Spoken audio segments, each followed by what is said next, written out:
অনদীপ্তবাবু you rock বলে কাল অবধি 49 ভিডিও করেছে, অথচ ওই আমি রণদীপ্ত একটা সুন্দর নাম দিয়েছিলাম। আমি ভেবেছিলাম টিনার রনে ও সাহায্য করবে, কারণ এক ঘরপোড়া গরু টিনা এক জায়গায় থেকে আর এক জায়গায় যদি একটা সাথী পায়। আমি তো আর এই মালটার আসল কথা জানি না, কিন্তু ডুবে ডুবে জল সবাই খায়। বেরোচ্ছে তো এবার বেরোচ্ছে। সেদিন টুবাই ঘোষ আমার পেছনে হাত ধুয়ে লেগেছিল। টুবাই ঘোষের বাবা নাকি কোন কেসে রেপ কেসের আসামি না কিছু এইরকম ওয়াইটি বলছে, আমি জানি না ভাই, সব ওয়াইটি থেকে পাওয়া। দেখো এই লোকটা টিনা সেজে ফোন করেছিল, ফোনটা তুলে জানলাম সে টিনা, এবং আমাকে কত কমেন্ট করেছে সেদিন। যখন জানলেন আপনি টিনা নয়, পুরুষের কণ্ঠ নামিয়ে রাখলেন না কেন? তাহলে ডুবে ডুবে জলটা সবাই খাচ্ছে, নাম হয় আমার, বুঝতে পারছো? কাল অবধি বলেছে ওই গুপ্তির মেয়ে, ওয়াইটির মেয়ে যে আড়ালে গুপ্তিকে উলঙ্গ করতে বসে, সে ও বাবা কি কুয়াশা গো! এই মাত্র চিকেন মাটন নিয়ে এলাম, জানো, চিকেন আর মাটন একসঙ্গে নিয়ে চলে এসেছি। আর আমার এত ছোঁয়াছুঁই, মানে কি যে করব, ছেলেটা থাকলে ছেলেটাকে দিয়ে নিয়ে আসি। সে আর চিকেনের এক টুকরো হাড় এসে ছিটকে লেগেছে, চান করলাম এসে গিজার চালিয়ে। যাই হোক, চিকেন মটন একসঙ্গে নিয়ে চলে এসেছি। ফুলকপিগুলো আনা হলো না, অত ভারী আমি পারি না। চিলি পটেটো নিয়ে এসেছি। ব্লগটা পাবে সিম্পলি সৌমি কুক শপ চ্যানেলে। আচ্ছা চলো এবার কন্টিনিউ করি। ব্যাপারটা হচ্ছে ডুবে ডুবে জল সবাই খায়, বুঝতে পারছো? আমাকে কি সেদিন অ্যাটাক করেছিল, প্রত্যেকে কন্টেন্ট নামিয়েছে, এবং কমেন্ট বক্সে আপনি ওই বৌদিবাজের সঙ্গে যোগাযোগ করেন রণদীপ্তবাবু এই রক। একটা লাইভেও বলা হয়েছে, যে লাইভ থেকেই চিৎকার করে করে একটা চ্যানেলকে তুলে দেওয়ার চেষ্টা হয়েছে, বুঝতে পারছো? লাইভে বলা হয়েছে। এই তো কাল অবধি বোধহয় 49 আমাকে নিয়ে ভিডিও করলো যে রণদীপ্তবাবু ইউরক। এই কথাটা কিন্তু আমি বলিনি কোথাও। ইউরক কথাটা কোত্থেকে এসছে, একজন দর্শক বললেন তুমি বোধহয় ইয়েতে ছিলে। আমি তো এখন ওকে আনফ্রেন্ড করে দিয়েছি, ফোকলু চন্দ্রকে, ফোকলাকে আনফ্রেন্ড করে দিয়েছি। কিন্তু তার আগে তো আমি বুঝতে পারিনি, টিনার সাথী ভেবেছিলাম। টিনার দেখো বর তাড়িয়ে দিয়েছে, যার জন্যে গায়ে দাগ লেগেছে সেই মানুষটার সঙ্গে যদি ও সেটেল হয়ে যায় ভালো নয়? তবে ভয় একটা থাকতো, কথা বলার সময় ওই যা মানে ওই ওয়াইটির ব্যাপারগুলোই বলেছিল, যা বলেছিল শুনে কিন্তু খুব একটা স্টেবল লাগেনি। তবু বাবা বাছা করতাম যে পাছে টিনা কিছু করে, বুঝতে পারছো? কারণ তখন শুনছি যে মারধরের ব্যাপারটা বকের থেকে শুনলাম, ওই কল রেকর্ড তোমরা যেটা শুনেছো। দিন বোধহয় আমার সঙ্গে যোগাযোগ ছিল না, না দিন না, ওই শুরুর দিকে একাধটা, যেটা টিনা ভেবে ফোন, মানে প্রথমে তো হোয়াটসঅ্যাপ চ্যাট হতো, তারপরে চ্যাট করে পরে বুঝলাম আমি ফোকলার সাথে চ্যাট করেছি। এই তো যেদিন, মাগো এত রাতে জেগে আছো, এই সেদিন মানে গত বছর, বড্ড চিন্তা হচ্ছে তোমাকে নিয়ে, এত রাত অবধি জেগে আছো। তারপরে শুনলাম পেলাম, ঠিক আছে টিনা এখনও জেগে আছে। তারপরে সেই যে দর্শকটি যার কথা বলে বলে এখনও ভাঙিয়ে ভিডিও করে, সেই মহিলা দর্শকটি, সেই মোটাসোটা মহিলা দর্শকটি আমাকে বললো, দিদিভাই ওটা ফোকলা তো ও টিনা নয়। আমি বললো এই মরেছে, এইরকম কীর্তিকলাপ। তো যাই হোক, ব্যাপারটা হচ্ছে সবাই ডুবে ডুবে জল খায়, নাম হয় আমার। সব পাখি মাছ খায় না, দোষ হয় মাছরাঙার, বুঝতে পারছো? দেখেছো ধর্মের কল বাতাসে নড়ে। শুধু আমার গায়ে দোষ লাগিয়ে দিলে, শুধু এই মনের ব্যাপারটা নিয়ে আমাকে গ্রিল করতে এসছিল, শুধু তো আমি বলিনি। এবার কিছু চাটা দর্শক যাই বলুক, বাস্তবটা তোমরা জানছো। শুধু তো আমি কিছু কাউকে বলতে আসিনি, আমাকে কত পোক করেছে, আমি তো কাউকে নিয়ে কিছু বলিনি। এইবার আসল তথ্যটা জানার পর খিল্লি করে উড়িয়ে দেওয়া যায়। কিন্তু সেই বৌদিবাস সবার সাথেই কন্ট্যাক্ট করেছিল, এবং অনেকের কথাই বেরোবে কিনা জানি না, তবে ধর্মের কল কিরম বাতাসে নড়ছে। ওদিকে ওয়াইটির দাদাভাইয়ের লাইভ থেকে জানতে পারছি যে 49 নাকি ওকে বারবার ফোন করতো যে আপনি ফোন তুলুন। তাহলে বুঝতে পারছো কন্ট্যাক্টে সবাই আছে। মানে এই যে জিনিসটা প্রমাণিত হয়ে গেল যে বৌদিবাজের সঙ্গে তথ্যর জন্যে, কন্টেন্টের জন্যে কন্ট্যাক্টে যে ছিল, যারা ছিল তারা চুপ করেছিল, তখন সেটা বলেনি। আজকে বৌদিবাজ বলাতে আমরা সেটা জানতে পারলাম, বুঝতে পারছো? তখন সেটা বলেনি, অথচ দোষ হয় আমার। 1 বছর ধরে কেন, এই তো কাল অবধি 49 কন্টেন্ট করেছে যে রণদীপ্ত বাবু ইউরক আমি নাকি বলেছিলাম।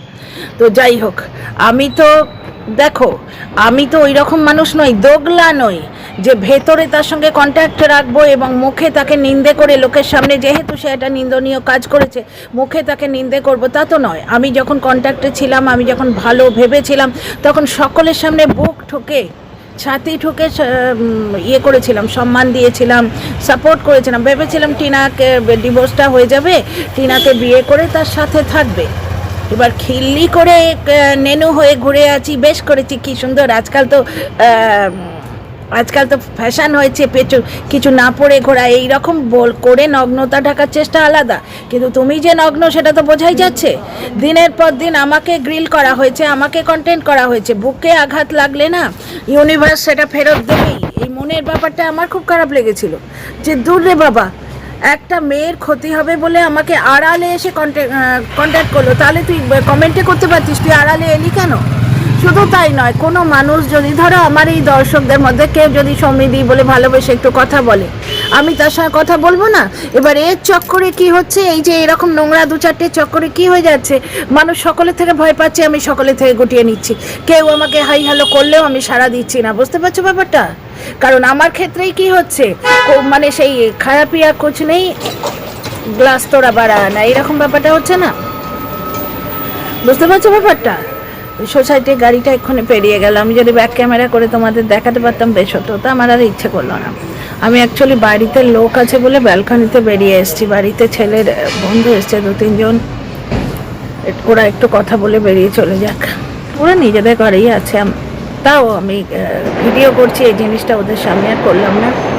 ব্যাপারটা হচ্ছে যে আমার গায়ে যে দাগ দেওয়ার প্রচেষ্টা এতদিন ধরে হয়েছে, আস্তে আস্তে বেরিয়ে আসছে যে সিঙ্কিং ড্রিঙ্কিং ওয়াটার, সবাই জল খায়, বুঝতে পারছো তো, সবাই জল খায়। এবার তারা কি করে, দোগলারা খুব ভালোভাবে জিনিসগুলো হ্যান্ডেল করতে পারে, কিন্তু আমার মতো যারা সরল সাদাসিধে হয়, সরল সাদাসিধে মানে এই নিয়ে আবার বসে যেও না, এই সরল সাদাসিধে মাসি করে বসে পড়বে নোংরারা, কিন্তু তা নয়। সরল সাদাসিধে মানে বলতে চাইছি মন মুখ এক। আমি যখন সাপোর্ট করেছি, সিনা ঠোককে বুক ঠোকে বলেছি হ্যাঁ এই মানুষটা, শুধু তাই না, বেশ কিছুদিন ওর সঙ্গে, ওকে দীপ্ত বলে ওর পাশে থেকে টিনার সাথী হিসেবে তাকে সম্মান দিয়েছি, ভেবেছি ডিভোর্সটা হয়ে গেলেই কাণ্ড হবে, মানে বিয়েটা হয়ে যাবে। ব্যাপারটা হচ্ছে ডিভোর্সটা এত ঝুলবে, সেই লোকটাও কিন্তু ভেতর ভেতর অনেক কিছুতে আছে। ইপু দিদি বলছে, আমি জানি না, যে ক্যাফেতে কারোর সঙ্গে একটু চা খেতে গেল, ফোনে একটু কথা বললো, এগুলো ইপুদির ভিডিও থেকে জানতে পারা যাচ্ছে। তো সেই লোকটাও সব কিছুতেই আছে, ডিভোর্সে দিচ্ছে না, বা ডিভোর্স কেস হয়তো ভেতর ভেতর চলছে, কারণ এই তো দেখলে টিনা উকিলের সঙ্গে কথা বলে চলে গেছে, সই সাবুত করে দিয়ে কোর্টে ওকে হাজিরা দিতে হয়নি, তার মানে ওই লোকটাকেও হাজিরা দিতে হয়নি, ওকে যেতেই হয়নি, অথচ ও কন্টেন্ট করলো, কি প্রচুর ভিউ হয়েছিল। এই দেখো না, কালকে চোখের জল বেঁচেছে শুধু 21কে ভিউ হয়েছে, এমনি জেনারেলি কিন্তু ওর হয় না এতটা ভিউ। তো একটা জিনিস দেখো, সে কি কন্টেন্ট করলো, যে আমাকে এই ঠান্ডায় যাতায়াত করে হয়রানি করাচ্ছে, যাই নিয়ে আদৌ। তো এই জিনিসগুলো তো আর হাত গুনবো না, যে ডিভোর্সটা এত দেরি হবে, ওদের বিয়ে হতে এত দেরি হবে ভেতর। তো যাই হোক, ব্যাপারটা হচ্ছে যে কেসটা কি, রণদীপ্তবাবু ইউরক, শুধু আমি একা নই, কিন্তু তাদের চালাকি হচ্ছে, তারা ভেতর তথ্য নিয়েছে, ভেতর ভালো আর মুখে হচ্ছে কালো, বুঝতে পারছো?